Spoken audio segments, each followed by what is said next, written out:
আজকে সন্ধ্যায় আমাদের সাথে থাকছে সুন্দর একটা পোকি সাইজের পুডিং। সো পুডিংটা হচ্ছে দেখতেই পাচ্ছেন কালারটা কত সুন্দর এসেছে, খেতেও খুবই সুস্বাদু হয়েছে। তো এটার জন্য আমি বেশি কিছু না, জাস্ট সামান্য কিছু উপকরণ রেখেছি। আসসালামু আলাইকুম সবাইকে। সো চলুন শুরু করা যাক। এটার জন্য আমি নিয়েছি 1.5 কাপের মতো তরল দুধ। দুধটা হচ্ছে আমি চুলায় বসিয়ে দিয়েছি। একটু গরম হয়ে আসলে আমি দুধটার মধ্যে হচ্ছে আমি আমার স্বাদ মতো চিনি দিয়ে দেব। সো আমি এখানে 2 চামচ দিয়েছি চিনিটা। সো এখন হচ্ছে আমি সামান্য একটু এটার মধ্যে লবণ দিয়ে দেব।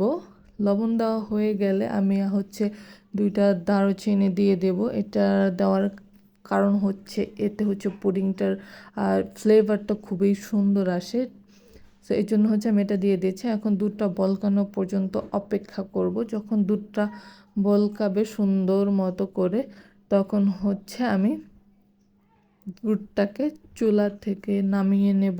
এখন হচ্ছে আমি ক্যারামেলের জন্য একটা পাত্র নিয়েছি। এটার জন্য হচ্ছে আমি 2 চামচ চিনি নিয়েছি। সামান্য পানি দিয়ে দেব এটার মধ্যে, ক্যারামেলটা তৈরি করার জন্য আর কি। বেশি পানি দেওয়া যাবে না, তাহলে এটা অনেক পাতলা হয়ে যাবে। তো এই জন্য সামান্য পানি নেব।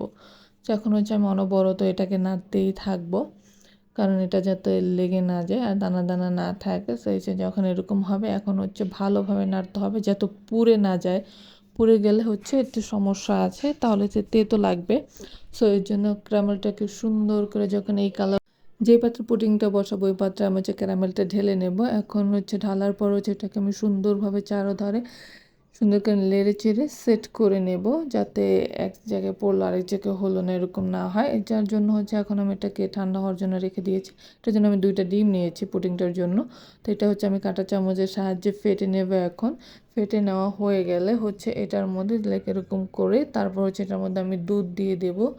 ঠান্ডা করে দিতে হবে, কুসুম ঠান্ডা আর কি, অতিরিক্ত গরম দেওয়া যাবে না। তো এখন আমি এটা আগেই সেঁকে নিয়েছিলাম। এখন হচ্ছে আমি ওই পাত্রটার মধ্যে ঢেলে দিচ্ছি।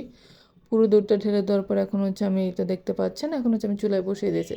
দেখতেই পাচ্ছেন পুডিংটার ফাইনাল লুক কেমন হয়েছে। এখন হচ্ছে আমি ছুরির সাহায্যে কেটে নিয়েছি 2 পিস। কেটে নিয়ে এখন হচ্ছে আমি এটা চামচের সাহায্যে খাবো, খেয়ে দেখবো মজা হয়েছে কেন। খুবই টেস্ট হয়েছে পুডিংটা। বেশি সময় লাগে না অ্যাকচুয়ালি পুডিংটা বানানোর জন্য।